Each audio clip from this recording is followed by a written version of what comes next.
प्रयास ज़रूरी है, लेकिन प्रयास अगर एक उद्देश्य की पूर्ति के लिए हो, एक लक्ष्य की तरफ जाने के लिए हो, तो वो साधना में बदल जाता है। जैसे कि एक छात्र है, अगर उसे किसी परीक्षा को पास करना है, किसी क्लास को, किसी स्टैंडर्ड में वो पढ़ रहा है, उसे पास करना है, फाइनल एग्ज़ाम्स को क्लियर करना है, ये उसका उद्देश्य है और उस उद्देश्य के लिए वो प्रयास करता रहता है।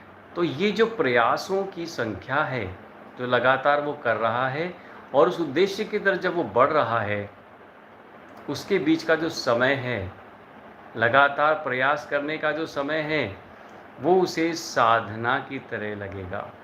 लगातार एक बार एक चीज़ के पीछे लगे रहने से, बराबर प्रयास करते रहने से उसे अपना लक्ष्य मिलेगा।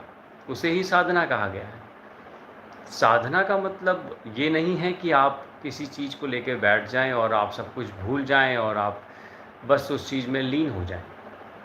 साधना का मतलब है लगन, और लगन से आप प्राप्त कर सकते हैं।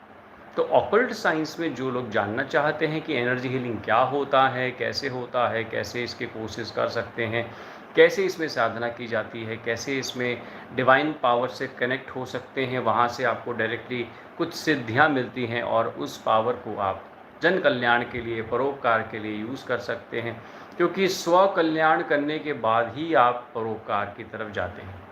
और स्व कल्याण इसी से होता है कि आपने अपने आप को समर्पित कर दिया। आप जानना चाहते हैं, आप स्वीकार करना चाहते हैं, आप मानना चाहते हैं, आप विश्वास करना सीख गए हैं, और जो विश्वास करता है उसे लक्ष्य की प्राप्ति होती है। चाहे वो लक्ष्य उसके व्यक्तिगत जीवन का हो, सामाजिक जीवन का हो, या उसके प्रदेश के या फिर देश के जीवन का लक्ष्य हो, उसे प्राप्त होता है। तो जो लोग ऑकल्ट साइंस के बारे में थोड़ा बहुत जानते हैं, उन्हें पता होगा कि रेकी हीलिंग में एक टेक्नोलॉजी है, जिसको हम एक मेथड कहते हैं, टेक्निक कहते हैं, उसे कहते हैं क्रिस्टल डाउजिंग, जिसमें क्रिस्टल्स का बड़ा उपयोग किया जाता है। और क्रिस्टल हीलिंग के नाम से, क्रिस्टल रेकी हीलिंग के नाम से भी हीलिंग की टेक्निक को यूज़ किया जाता है, और इसे हम क्रिस्टल हीलिंग भी कहते हैं। अलग अलग तरह के क्रिस्टल्स आते हैं और क्रिस्टल की अलग अलग भूमिका है, पर वास्तविक रूप में क्रिस्टल अपने आप में एक पॉजिटिव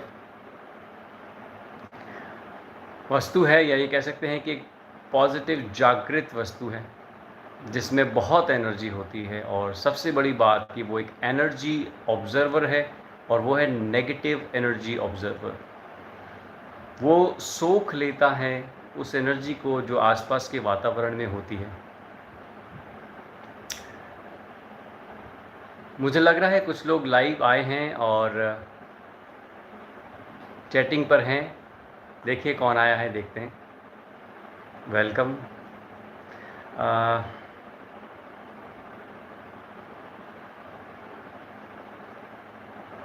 मैं चेक कर रहा हूँ।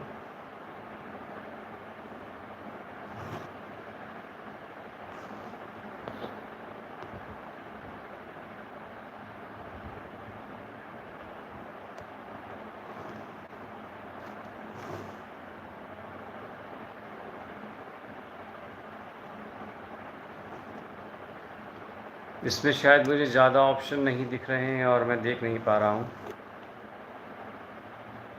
हाय, हेलो, नमस्कार, वेलकम।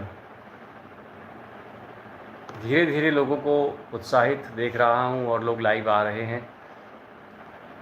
आज हम जो बात करने वाले हैं वो ये है, शायद इसमें ऑप्शन नहीं आ रहा, I am sorry for that, लेकिन इसमें मुझे वो ऑप्शन नहीं दिख रहा जहाँ से मैं डायरेक्टली इनको रिप्लाई कर सकूँ।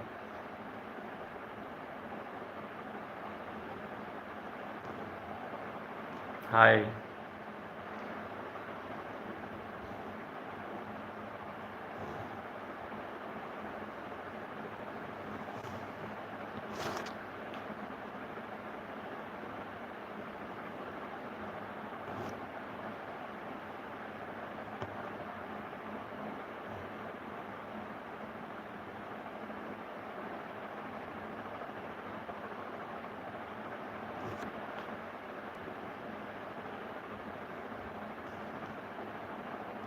मुझे भी शायद इसको लर्न करना पड़ेगा, मुझे नहीं पता, आई डोंट नो कि मुझे रिप्लाई कैसे करना है। मैं अभी लाइव में रिप्लाई नहीं कर पा रहा हूँ, शायद मेरे इस फ़ोन में मुझे रिप्लाई नहीं दिख पा रहा है।